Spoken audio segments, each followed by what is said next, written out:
اعوذ باللہ من الشیطان الرجیم بسم اللہ الرحمن الرحیم سورۃ النحل آیت نمبر 34. فأصابهم سيئات ما عملوا وحاق بهم ما كانوا به يستهزئون. ترجمہ: اس لیے ان کے برے اعمال کا وبال ان پر پڑا، اور جس چیز کا وہ مذاق اڑایا کرتے تھے اسی نے ان کو آ کر گھیر لیا. تفسیر: فَأَصَابَهُمُ السَّيِّئَاتُ مَا عَمِلُوا، پھر ان پر واقع ہو کر رہی وہ ساری برائیاں جو ان کے عمل کی تھی، یعنی جو بھی انہیں بری سزا ملنی ہے وہ پاداش ہے ان کے برے اعمال کی. وَحَاقَ بِهِمْ، اور وہی شے جو ہے اس نے ان کو گھیر لیا، ما کانوا بہ یستہزئون، جس کا کہ وہ استہزاء کیا کرتے تھے، مذاق اڑایا کرتے تھے. آیت نمبر 35. وقال الذين أشركوا لو شاء الله ما عبدنا من دونه من شيء نحن ولا آباؤنا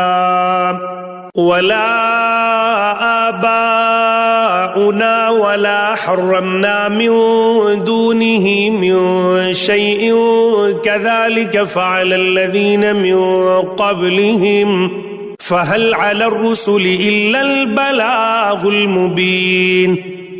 ترجمہ: اور جن لوگوں نے شرک اختیار کیا ہے وہ کہتے ہیں کہ اگر اللہ چاہتا تو ہم اس کے سوا کسی اور چیز کی عبادت نہ کرتے، نہ ہم، نہ ہمارے باپ دادا، اور نہ ہم اس کے حکم کے بغیر کوئی چیز حرام قرار دیتے.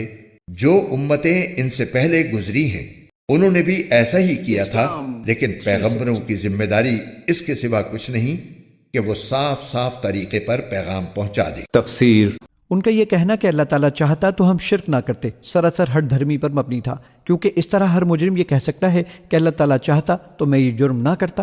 ایسی باتیں قابل جواب نہیں ہوتی، اس لیے اللہ تعالیٰ نے اس کا جواب دینے کے بجائے صرف یہ فرما دیا ہے کہ رسولوں کی ذمہ داری پیغام پہنچانے کی حد تک محدود ہے.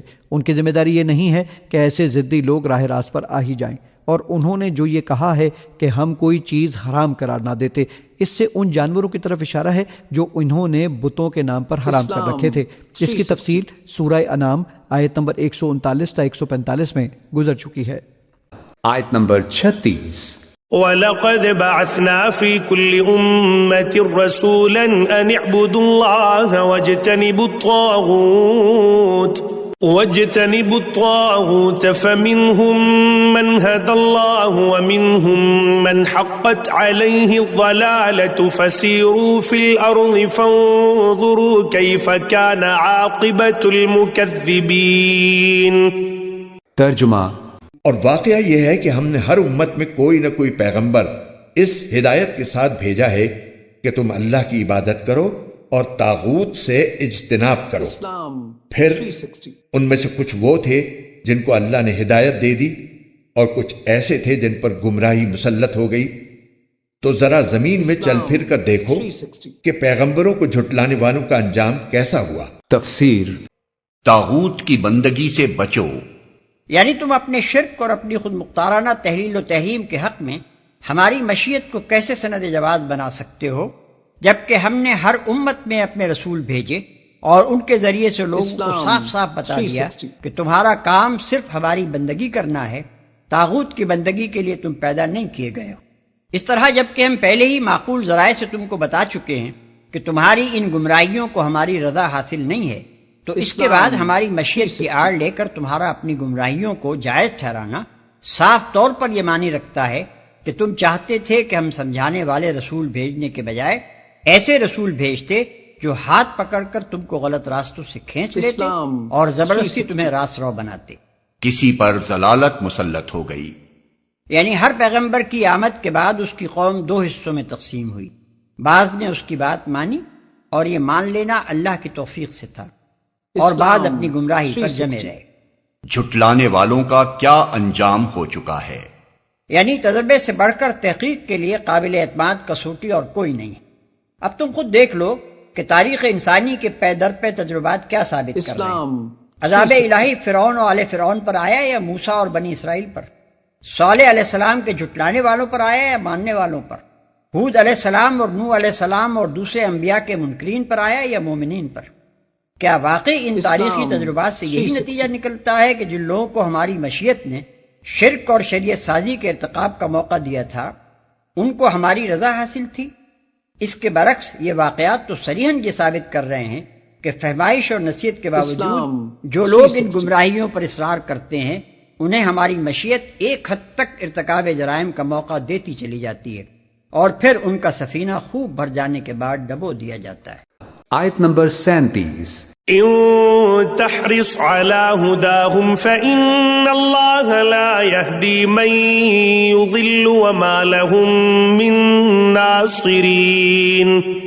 ترجمہ: اے پیغمبر، اگر تمہیں یہ حرص ہے کہ یہ لوگ ہدایت پر آ جائیں تو حقیقت یہ ہے کہ اللہ جن کو ان کے عناد کی وجہ سے گمراہ کر دیتا ہے ان کو ہدایت تک نہیں پہنچاتا، اور ایسے لوگوں کو کسی قسم کے مددگار بھی میسر نہیں آتے۔ تفسیر: ان تحرص علی ہداہم، اے نبی صلی اللہ علیہ وسلم، اگر آپ کو بہت حرص ہے، بڑی خواہش ہے، بڑی آرزو اور تمنا ہے کہ یہ ہدایت پر آ جائیں، فإن اللہ لا یہدی من یضل، تو سن لیجئے اللہ ہدایت نہیں دیتا جس کی گمراہی پر اس کا فیصلہ ثبت ہو چکا۔ یہ اللہ کا ایک قانون ہے، اس نے ہدایت منکشف کی، ایک آدمی پر ہدایت منکشف ہو گئی، اس نے رد کر دی، اللہ نے پھر اور موقع دیا، پھر اور موقع دیا، ایک وقت آ کر پھر اللہ تعالیٰ اب اس کی توفیق سلب کر لے، اب وہ حق کو پہچان ہی نہیں سکتا، اب اس کی طرف سے مہر تصدیق ثبت ہو چکی ہے۔ اس کے بارے میں تو ختم اللہ علی قلوبہم وعلی سمعہم وعلی ابصارہم غشاوہ۔ اب اے نبی، آپ کتنی ہی خواہش رکھتے ہو، آپ کی کتنی ہی تمنا ہو، کتنی ہی آرزو ہو، کوئی آپ کا کتنا ہی قریبی عزیز ہو، آپ کو کتنی ہی اس کے بارے میں خواہش ہو، لیکن یہ کہ یہ اللہ کا فیصلہ ہے، جیسا کہ میں نے عرض کیا، ایک جگہ پر تو کھل کر کہا گیا انک لا تہدی من احببت ولکن اللہ یہدی من یشاء۔ آپ ہدایت نہیں دے سکتے جسے چاہیں، اللہ جس کو چاہے ہدایت دے سکتا ہے۔ آپ اپنی سی کوشش کیجئے، اپنا فرض ادا کیجئے اور بس۔ ان تحرص علی ہداہم فإن اللہ لا یہدی من یضل، جس کی ضلالت کا فیصلہ اللہ کی طرف سے ہو چکا پختہ، اب اللہ اسے ہدایت نہیں دے گا، وما لہم من ناصرین، اور ان کے لیے نہیں ہوں گے کوئی بھی مددگار۔ آیت نمبر 38۔ وَأَقْسَمُوا بِاللَّهِ جَهْدَ أَيْمَانِهِمْ لَا يَبْعَثُ اللَّهُ مَن يَمُوتُ بَلَىٰ وَعْدًا عَلَيْهِ حَقًّا وَلَٰكِنَّ أَكْثَرَ النَّاسِ لَا يَعْلَمُونَ۔ ترجمہ: اور ان لوگوں نے بڑا زور لگا لگا کر اللہ کی قسمیں کھائی ہیں کہ جو لوگ مر جاتے ہیں اللہ ان کو دوبارہ زندہ نہیں کرے گا۔ بھلا کیوں نہیں کرے گا؟ یہ تو ایک وعدہ ہے جسے سچا کرنے کی ذمہ داری اللہ نے لے رکھی ہے، لیکن اکثر لوگ جانتے نہیں ہیں۔ تفسیر: وَأَقْسَمُوا بِاللَّهِ جَهْدَ أَيْمَانِهِمْ، اور وہ اللہ کی قسمیں کھا کھا کر کہتے ہیں امکانی حد تک، لا يبعث اللہ من يموت، اللہ ہرگز نہیں دوبارہ اٹھائے گا اس کو جو مر جائے گا۔ میں نے آپ کو بتایا تھا کہ اکثر و بیشتر تو ان لوگوں کا قول یہ تھا کہ مرنے کے بعد اٹھیں گے اللہ کے ہاں، لیکن اللہ کے ہاں ہمارے سفارشی ہیں، وہ ہمیں چھڑا لیں گے۔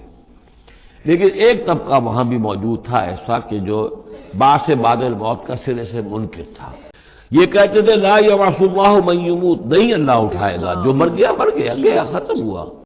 بلا، کیوں نہیں، وعدن علیہ حقا، یہ وعدہ ہے اس کے ذمے، قائم ہے، پختہ ہے، اللہ یقیناً تمہیں جمع کرے گا۔ ولیکن اکثر الناس لا یعلمون، لیکن اکثر لوگ علم نہیں رکھتے۔